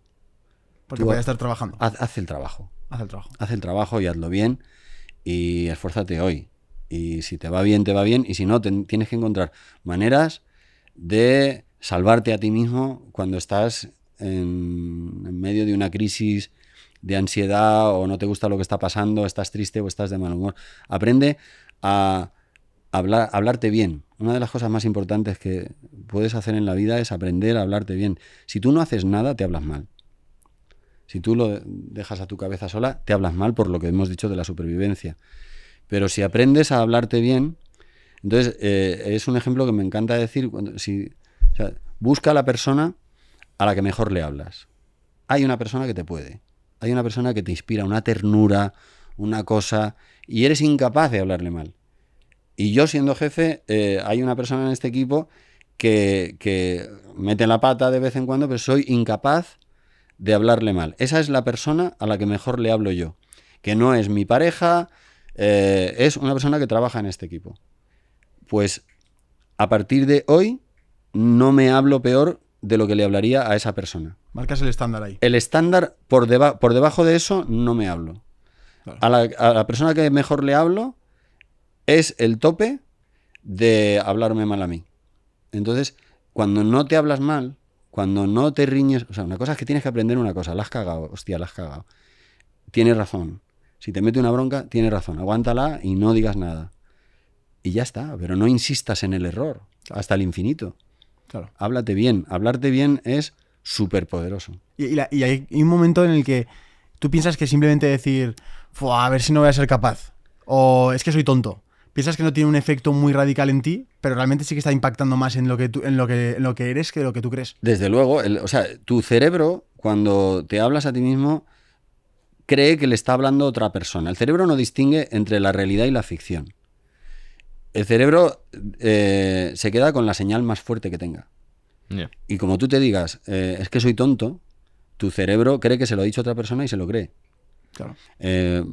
Si crees que eres tonto, tu cerebro va a empezar a generar una serie de cócteles químicos que no te van a ayudar en nada. Claro. Si tú estás jugando un partido de tenis y faltan 2 puntos y vas ganando, que eso pasa, y dices, ahora es cuando la cago. Tranquilo, que la vas a cagar. Tranquilo, que la vas a cagar. Vas a empezar tu cuerpo obedece, pierdes motricidad, haces el saque corto... como tienes miedo, el otro te tira una cosa inesperada y lo pierdes, y vas y lo pierdes. Mira lo que vimos en Carlos Alcaraz en el Roland Garros. Pero claro. Es eso, ¿no? Que tú dices. Claro, o sea, ese gesto que hace él de metía un punto y le recortaba un punto de partido y hacía así. Carlos Alcaraz, que vino al programa para hablar del documental, todo su equipo le dice que si quiere ser una leyenda, no puede irse a Ibiza de fiesta. Y por lo que hablamos de la confianza. Dice, yo voy a ser una leyenda a mi manera. Y me voy a Ibiza. Y se va a Ibiza y luego gana. Yeah. ¿Me entiendes? O sea, tiene una confianza y él... yo le he copiado una cosa a Carlos Alcaraz que yo le pregunté en el programa, digo, cuando todo va mal en el partido, ¿qué te dices? Y Carlitos, haz magia. Se dice a sí mismo, Carlitos, haz magia. Entonces yo antes de salir, qué bueno, el último minuto, siempre estoy con 3 palabras que es disfruta. No vale decirlas, vale sentirlas. Disfruta, y entonces me doy cuenta de que soy un privilegiado y que voy a aparecer en un programa de televisión, y entonces pásatelo bien, conéctate al invitado, conéctate, da igual que te caiga bien, que te caiga mal, que venga bien el invitado, conéctate, que haya wifi. Y cuando tengas eso, haz magia. Cuando ya vaya bien la entrevista, arriésgate. haz algo inesperado, haz algo donde tú, sin que nadie te lo diga, te metes en un lío y sal. Y entonces los programas de repente tienen chispa, o a veces me doy una hostia que da gusto verla. Eso depende también de si me sale bien o si me sale mal. Pero lo de haz magia me pareció, o sea, cuando todo le va mal a Carlos Alcaraz, lo que dice es: Carlitos, haz magia. No dice qué tonto eres Total. o que vas a perder el partido. El lenguaje es muy importante porque tu cerebro lo está escuchando y tu cuerpo va a responder. Creo que es momento también de que lo podríamos enseñar. Échaselo, por favor. Sí, yo me acuerdo de cuando venía esta persona al programa, Bueno, esto alegraba todo lo que le veíamos. a ver, este salvaje que es Enrique San Francisco, bueno, yo le adoro, le quiero, he aprendido tanto de él, me lo he pasado tan bien, me ha enseñado tanto de la vida. Pues ten en cuenta, o sea, Enrique San Francisco eligió ir por el lado salvaje de la vida. No le valía nada. Nada de lo que vosotros y yo consideramos normal era normal para Enrique. O sea, ¿cuánto dinero debía Enrique? Todo. Cuando iba, yo jugaba con él a la Xbox, que éramos dos máquinas jugando una cosa de boxeo, que éramos los dos, venía gente a vernos. ¿Qué dices? No, éramos imposibles de ganar. Teníamos que emborracharnos para ver quién borracho perdía. Y entonces Pero íbamos... ¿qué quedabais para jugar a Xbox y venía la gente? Y venía gente a vernos. Y venía gente y era un espectáculo porque éramos los dos buenísimos. Y para llegar a su casa solo tenía una calle. O sea, una calle para poder salir de su casa. El resto, todos los alrededores, debía dinero a todas las tiendas, a todos los vecinos, a todo el mundo. Y solo tenían una calle de salida y de entrada. Y entonces... él tuvo un accidente, le atropellaron y entonces en el juicio él ganó y entonces le iban a dar un dineral. Y entonces yo le digo: Enrique, este es el momento, por favor. O sea, te van a pagar la indemnización, pues es el momento de saldar deudas y de arreglarlo un poco todo. Y me dice: Pablo, si yo ganase hoy 1 millón de euros, mañana me gastaría 1,5. Además así. Y digo, vale, pues nada, o sea, es un tipo que me enseñó tanto y sabía tanto de la comedia. Estábamos, él y yo hacíamos una obra de teatro, y en el teatro es sagrado empezar puntual. Vale. Si tú en el teatro tardas 15 minutos, el público tiene derecho a que le devuelvas el dinero y a irse y a ver la hora, y lo que quiera. O sea, 15 minutos es lo máximo. Y un día Enrique no llega. Y entonces, la obra de teatro que hacíamos él y él iba en un coche que se nos había quedado tirado en la carretera y yo empujaba el coche y ese era el principio de la obra de teatro. Y entonces, hay un momento donde me dicen los del teatro, dice: sal y di que les vamos a devolver el dinero. Y ¿yo? Pero me van a matar. Tenéis un 10% de descuento. Claro, yo ya estoy en las cortinas y dices: espérate que acaba de llegar. Y entonces me doy la vuelta, le veo venir, me mira... se mete en el coche y le digo, Enrique, disfruta la sesión de hoy porque cuando acabe te voy a matar a hostias. Y entonces se gira, lo que es un tío listo, se gira y me dice: te preguntarás si me ha pasado algo. Y entonces empezó la obra de teatro conmigo jodido y con él jaque mate al rey.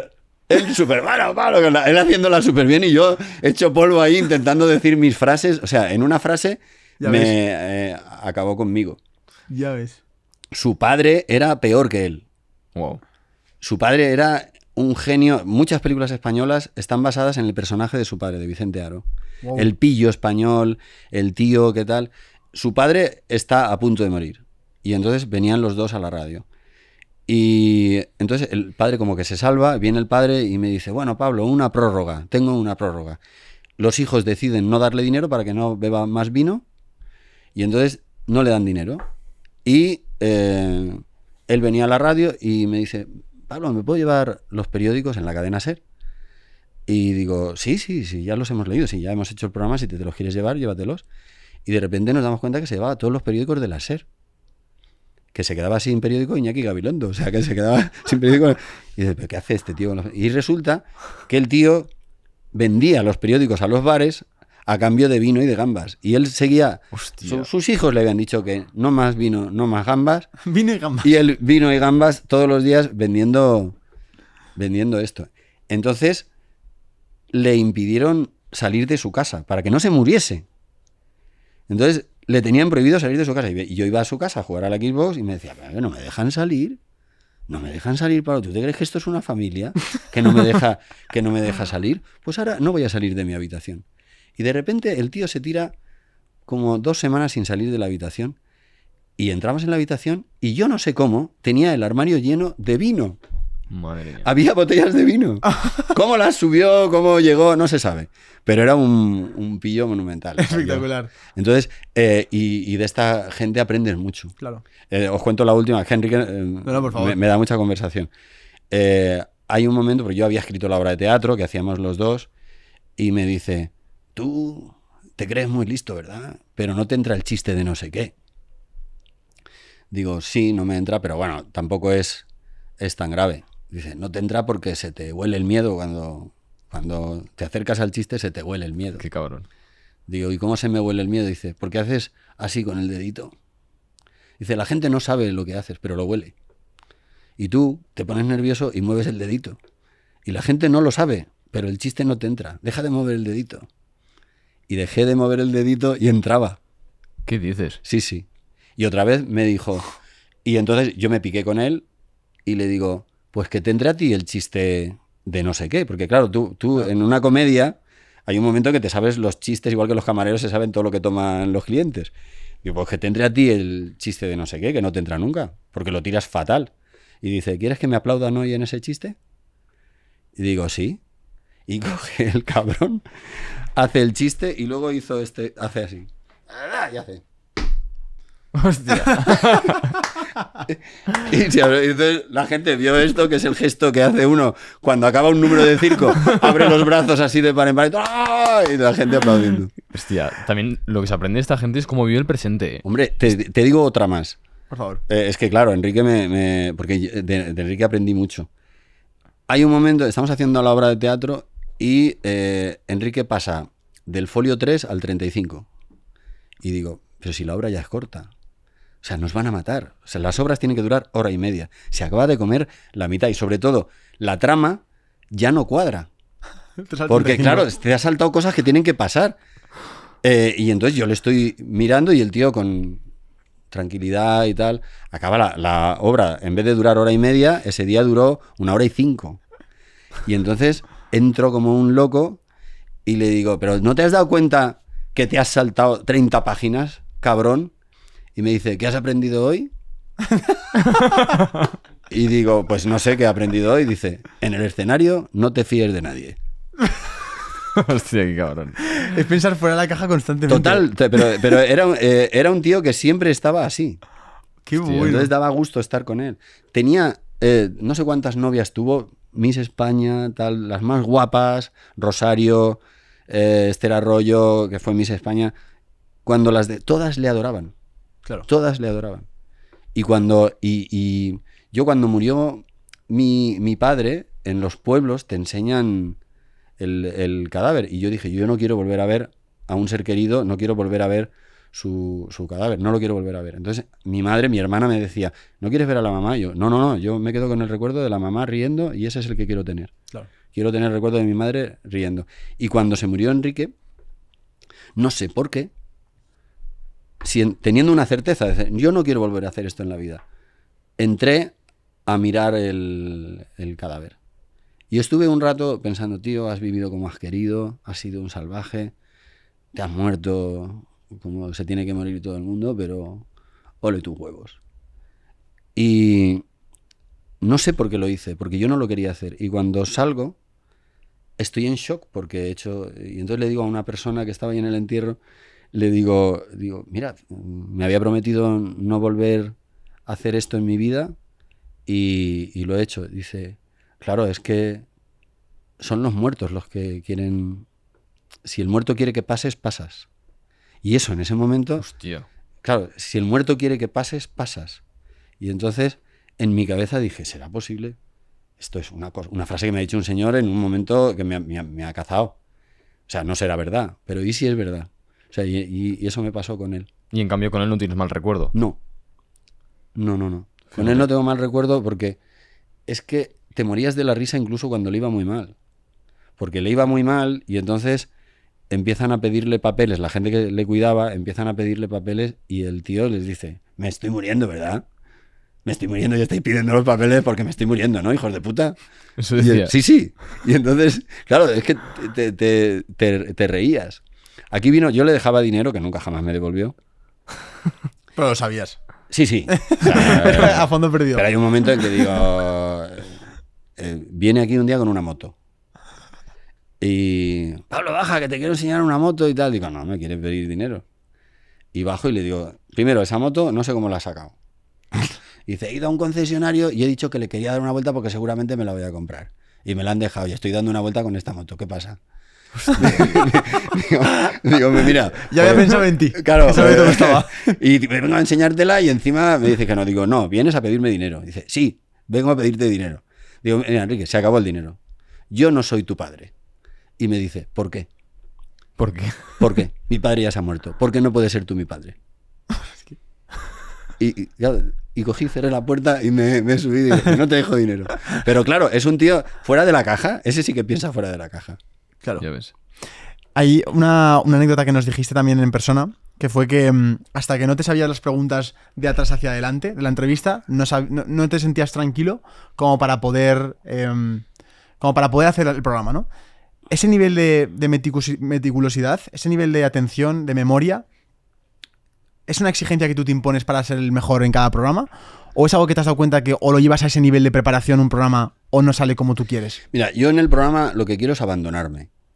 O sea, yo el trabajo lo tengo que haber hecho antes Para luego disfrutar. Para luego disfrutar. Y si no hago la entrevista que está prevista, no la hago. Yeah. Porque a veces viene alguien y saca un tema que es mucho mejor que lo que yo tengo, pues entonces vamos a eso. Pero yo quiero estar tranquilo. No quiero ir acojonado porque no sé qué preguntarle. Entonces, yo, si haces en desorden las preguntas, las haces de atrás adelante y te lo aprendes, te sabes todas las preguntas. Claro. Si, por ejemplo, viene un político, tú imagínate que a una persona normal más o menos calcula 20 preguntas. Si viene un político, te tienes que preparar unas 50, unas 60, porque te puede hablar de cualquier tema y tienes que estar preparado para cualquier tema. Entonces, no quiero que me pille. Y si las haces del revés, te sabes todas. Y dices, la 24. ¡Pum! Y la tienes. La 2, porque nunca jamás va a ir en orden. Claro. Yeah. Lo que te diga él no va a ir en el orden que quieres tú. Tú tienes un plan. Nos ha salido. Ha quedado No muy quería bien. decir nada, Gracias, Pablo, por la publi. Y de repente te lo rompen en la primera pregunta, van a la 8, van a la tal y te lo desbarata todo. Entonces, a mí, mi parte de exigencia, yo la tengo que tener bien trabajada, porque si no sufro mucho en el programa. Claro. Hay veces que vengo de una comida o tal, no me ha dado tiempo a hacer bien el trabajo y salgo incómodo. Entonces, y no me sale bien. ¿Sigues sintiendo nervios antes de salir o es algo que ya has transitado muchísimo? Sí, sigo sintiendo nervios, pero estoy hecho. Yeah. O sea, yo ya sé cuándo viene. Yo sé que cuando faltan 5 minutos llega el puñetazo en el estómago de ansiedad. Todo el mundo se pone a gritar 5, porque en la tele todo el mundo, cuando faltan 5 minutos es como si se hundiese el Titanic. O sea, todo el mundo se pone a gritar 5, 5. Y entonces ahí tú sabes que te va a subir un poco el pavo, ¿no? Pero estoy hecho, yo ya sé, ya estás aquí. Yeah. O sea, al miedo, a la ansiedad, si le hablas, baja inmediatamente. Porque el miedo está acostumbrado a que huyas. Pero si tú te das la vuelta y le dices, atraviésame, que es... O sea, si tengo mucho miedo de algo, lo hago mentalmente y digo, vale, mátame. Y el miedo no sabe reaccionar a eso. El miedo es una cosa que te estás inventando tú. Estás exagerando una cosa a un nivel de que todo va a ir mal que no es real. Solo que tú en ese momento te lo crees. Si tienes este toque de darte la vuelta y decir, vale, mátame, acaba conmigo, déjame en paz ya, hostia. Se te baja. Baja porque no sabe seguir.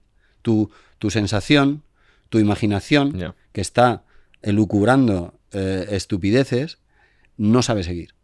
Y entonces no digo que la pares, digo que la bajas.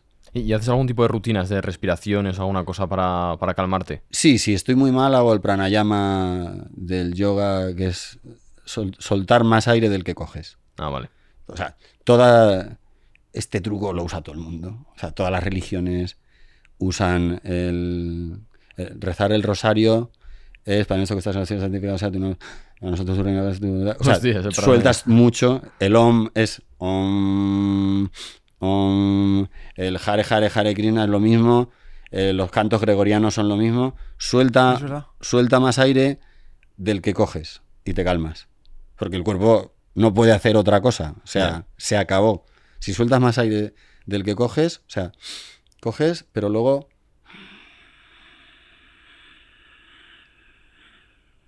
Y luego coges otra vez rápido. Como te venga, pero sueltas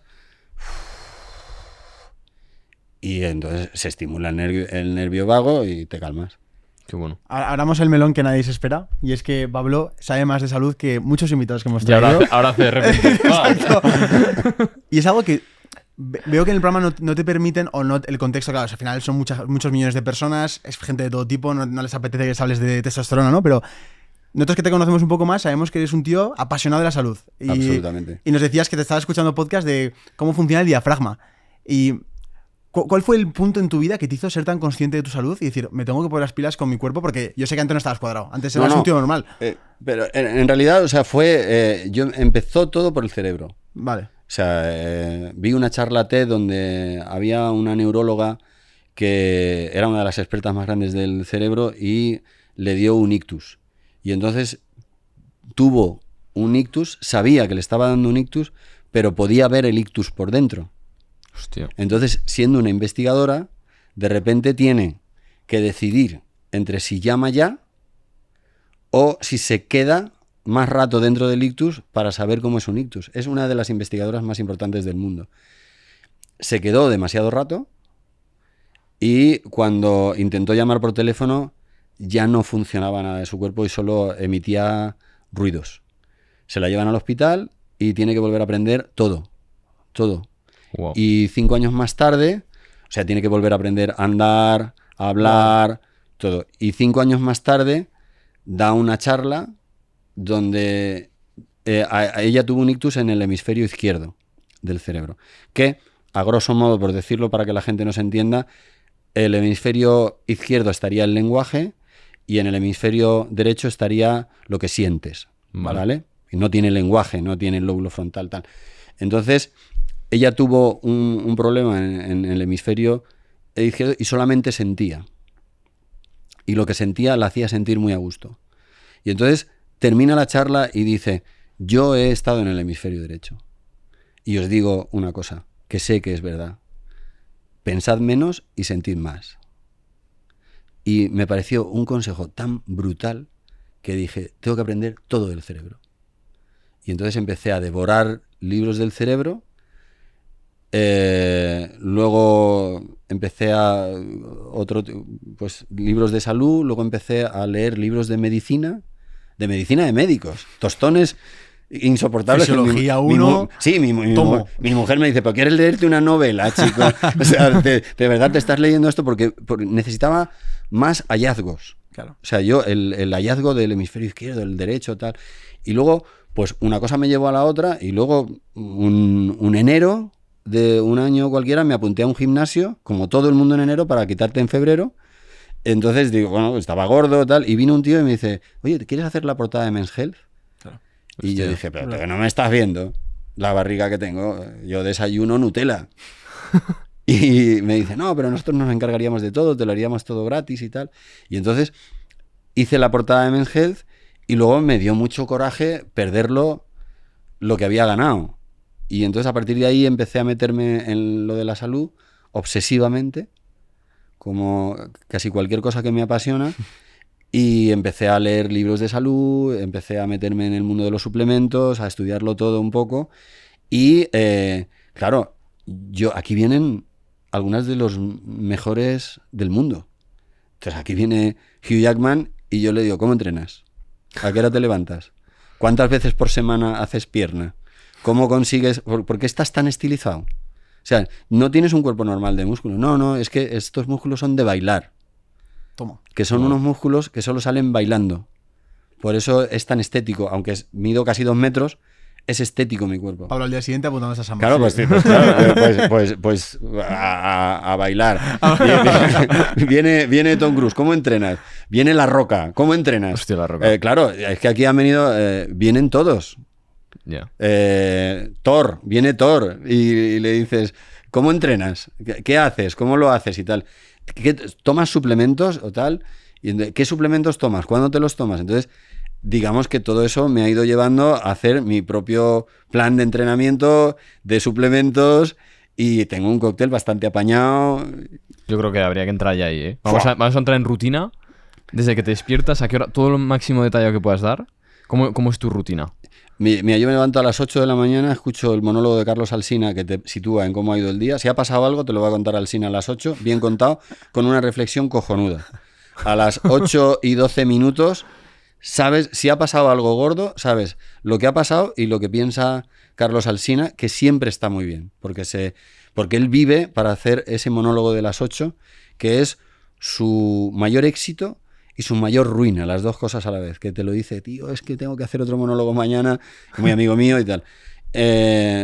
Después desayunamos viendo el resumen de prensa que hacen también en Onda Cero, que te dice de todos los periódicos un poco lo más importante. Ya has situado el día. ¿Qué tipo de desayuno es? Yo desayuno siempre bayas de goji, nueces y una tortilla grande. Una tortilla francesa o una tortilla solo de claras. Depende de lo que vaya a entrenar ese día. Nada de carbohidrato, ¿no? De tostada. No. Vale. No. Yo prefiero que mi cuerpo funcione con grasa a que funcione con carbohidrato. Con carbohidrato todo va mejor, pero a mí no me gusta. O sea, yo prefiero que mi cuerpo se acostumbre a usar las grasas como combustible. Vale. Y la proteína. Luego medito. Todos los días hago una meditación de 15 minutos más o menos. Y luego ya empieza el día. O sea, miro por primera vez el teléfono, ya hay 12 emergencias, cosas que han salido mal, cosas que no van en el programa, tal. Le echo un ojo por si hay algo muy grave y llega el entrenador y me pongo a entrenar. Entonces yo las 2 primeras horas de mi vida siempre se las dedico a la salud. Muy bien. A cuidarme. Para mí es mimarme, es cuidarme, no es el esfuerzo de entrenar. No, es que me gusta cuidarme. ¿Vale? Porque el mayor beneficiado cuando entrenas es el cerebro. O sea, el órgano que más se beneficia del entrenamiento es el cerebro. Y parece que no, ¿eh? Parece que estás ahí destruido, recansado. No, o sea, hay más riego sanguíneo, funcionas muchísimo mejor, tomas mejores decisiones, estás de mejor humor. Todo son ventajas para el cerebro. Además de las ventajas para tu salud y tu cuerpo. Pero mi patrimonio está en mi cerebro. Total. Necesito pensar bien. Entonces, eso me ayuda. Y a partir de ahí, una vez que ya he acabado con lo mío, ya lo demás. Ya es normalmente el programa me come mucho, o a lo mejor escribo un rato un monólogo de La Raya que lo tengo a medias, un poco enredo. O hago recuperación en una cámara hiperbárica, o me meto en una bañera de frío, o sea... ¿El tipo de entrenamiento que haces, que es fuerza, cardio, cómo sueles hacer? Bailar. Bailar también, pero yo hago boxeo, yoga y fuerza, que es la fuerza, que es lo que se pierde con la edad, la explosividad y la velocidad, que es lo que tienes con el boxeo, y la elasticidad, que es la tercera cosa que se pierde con la edad, que la ganas con el yoga. Ostras. Entonces haces las 3 y nunca vas a ser un número 1 de ninguna de las 3 prácticas, pero tu cuerpo te lo agradece. Y yo entreno con Ilia o entreno con Sergio y yo aguanto estupendamente el entrenamiento sin ningún problema y estoy a nivel. ¿El entrenamiento que hacen ellos para ser profesionales? Sí, puedo. Wow. Puedo sin problema. Hombre, si me pongo a correr al lado de Sergio Ramos, voy muy atrás, ¿me entiendes? O sea, pero la duración es la misma. Pero yo lo que él haga, yo lo hago. Y lo que hace a Ilia le resulta muy sorprendente mi resistencia. Yo el entrenamiento de Ilia lo hago tal cual, Ilia. También flipará Ilia por tu dureza mental. Mira, este tío Bueno, incansable mentalmente, ¿no? Claro, pero él y yo hacemos un intercambio, o sea, nosotros desayunamos, charlamos un rato, él me pregunta cosas que quiere saber, luego entrenamos y luego comemos y charlamos otro rato. Entonces, yo le ayudo un poco a cómo comportarse en público, cómo hablar cuando tienes, entonces, en ese sentido, o preguntas sobre la vida. Claro. Él tiene 27 años y yo voy a cumplir 60, o sea, Claro. hay algunos trajes que yo ya me he puesto y que él no se ha puesto todavía, entonces, si le puedo quitar Claro. algún marrón, pues se lo quito. Cuando hablabas de la suplementación, me llamaba la atención si has probado algo que puede ser radita, ¿eh? Que te haya mejorado la forma en la que piensas. Porque es verdad que si pensamos mejor y tomamos mejores decisiones, tu vida va a mejorar. ¿Qué has notado que haya influenciado más, aparte del entrenamiento, como hemos dicho, para tomar mejores decisiones? ¿Alimentación, suplementación? ¿Qué es? Hombre, no he notado una cosa que diga, wow, pero sí que hay 3 suplementos que son estupendísimos para la memoria y te vas a acordar de más cosas. Hay veces que pierdes un nombre, una palabra o un concepto y tal. La pregnenolona, Madre mía, primera vez que la escucho. pues es una cosa que se toma para la memoria. El ginkgo biloba y la forfatidilcerina. O sea, esas 3 son estupendas para que tu suplementación con el cerebro, sobre todo con la edad, con la edad no es que pierdas neuronas, pierdes velocidad. Ya. Entonces, no te acuerdas de algo, te frustras y ya no te acuerdas porque has colapsado. Entonces, para que haya un buen ADSL, yo con esos 3 creo que vas muy bien. Hostia, qué buenas. ¿Y a qué hora llegas aquí al programa? Depende. Ahora intento llegar tarde. Yo cuando vengo aquí, todos son gente con problemas que no ha podido solucionar entrando en mi despacho. Entonces, como no viene ninguno nunca con un jamón de decir, mira, te traigo, y vienen con problemas, ahora trabajo mucho desde casa por teléfono y ahora vengo muy, muy, muy pegado porque todo el trabajo lo hago en casa, excepto que tengamos reuniones y demás. Un día nunca es igual. Pero a lo mejor vengo a las 6 o 5. ¿Pero antes que venías? ¿A las 3 o a qué hora? Antes venía cuando acababa de entrenar a las 12. Wow, hasta las 11, ¿no? Hasta las 11 y pico y tal, sí. Madre mía. Todo el rato así. Y luego baja tú de ahí. O sea, porque tú cuando acabas un programa de televisión en directo, es como si te hubieses tomado 3 cafés. Claro. Y ahora te vas a dormir porque mañana tienes que levantarte a las 8. Entonces no hay quien te pare. Claro. Entonces estás pensando y está la descompresión. Lo peor de hacer el programa es la descompresión. Cuando vuelves a casa, se te ocurren los mejores chistes, las mejores preguntas, lo que tenías que haber hecho, lo que has hecho mal. Claro. Todo el puto rato, mientras vuelvo a casa, se me ocurre. Y cuando se me ocurre un chiste 10, o un comentario, o una pregunta que sería la leche haberla hecho, o una cosa que se me ha escapado, me pongo de un mal humor que no hay quien me aguante. Y entonces yo le digo a mi mujer, no me hables, que estoy en descompresión. O sea, necesito dejarme en paz. Déjame meter en mi despacho hasta que se me pase la mala leche. Y también hay noches que tienes subidón. Dices, hostia, esta noche sí. Esta noche lo he petado. Yeah. Y entonces es un momento de placer. Hay más de los primeros que de los segundos, pero también. Ahora estos momentos del año que acabas la temporada, ¿qué se te pasa por la cabeza? ¿Se te pasa por la cabeza lo que pasará después del hormiguero en tu vida? ¿Se te pasará por la cabeza simplemente la exigencia del siguiente temporada de hacerlo mejor? Mira, cuando acabas la temporada no se te pasa por la cabeza nada. Estás reventado. Tu cabeza es un cubo de basura vacío. O sea, lo único que quieres es decir, necesito descansar. Porque es muy exigente y además es insano tanto estrés. Pero no piensas en el año que viene, en lo que haré. Yo intento ya no hacer muchos planes. ¿Me entiendes? Voy más a lo que venga. Creo que planificar está bien, pero yo después de 19 años de hormiguero, el año que viene vamos a hacer el 20, pues ya un poco lo que venga. ¿Vale? O sea, si seguimos, si lo dejamos. Sí que tengo ideas de cosas que a lo mejor, pues, probamos una cosa que era... solo he hecho una conferencia, pero bueno, igual mola dar conferencias y creo que puedo aportar algo y tal. Y entonces probé, me gustó mucho la experiencia y entonces a lo mejor pienso, ¿será suficiente hacer conferencias? Si se acaba el hormiguero, toda esta adrenalina que tienes todos los días, ¿será suficiente con las conferencias o acabarás haciendo alguna otra locura? Pero jubilarte ni de coña. No. ¿Y un hormiguero sin Pablo Motos, tú lo imaginas o no? A ver, no funciona, o sea, cuando me sustituyó Nuria Roca estuvo estupendo. O sea, que yo tuve el COVID y ella lo hizo y lo hizo estupendo. Pero cuando hemos vendido el programa a otros sitios, que lo hemos vendido a medio mundo, no acaba de funcionar bien. Porque el programa es verdad que se basa, y esto va contra mis ingresos. Yeah. Porque yo digo, bueno, tengo un McDonald's, si yo tengo un formato y lo vendo y lo voy haciendo por todas partes del mundo, a mí me va cayendo dinero por la chimenea sin trabajar. O sea, esto es un sueño, pero no tira bien. No tira bien porque se basa mucho en mi personalidad. Wow. Yeah. Y eso es una putada, porque el formato es para mí el formato es estupendo, pero si lo piensas, el formato no tiene ningún sentido. Voy de un tema a otro porque sí. Ya, yeah. El invitado acaba haciendo ciencia. Claro, unas noches es ciencia, otras noches es hasta el final del programa. Entrevista. Yo no llevo pinganillo y la única orden que tengo es un cronómetro que va hacia atrás de cuando me tengo que ir y un cartel donde a veces me hacen sugerencias que cojo y otras no, me dejo llevar. Pero, ¿y la gente lo podría copiar el programa? ¿Eso os ha pasado una vez? Sí, bueno, a ver, pueden copiar cosas del programa. Ah, vale. De hecho, nos compraron el formato en China, que es muy difícil de vender en China. Tienen que venir del gobierno y todo esto para aceptarte un programa.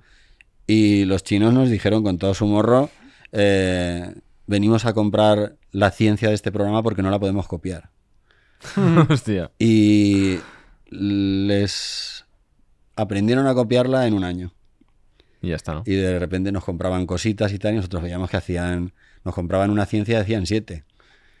Y entonces rompimos y ellos decían que no copiaban, que se inspiraban.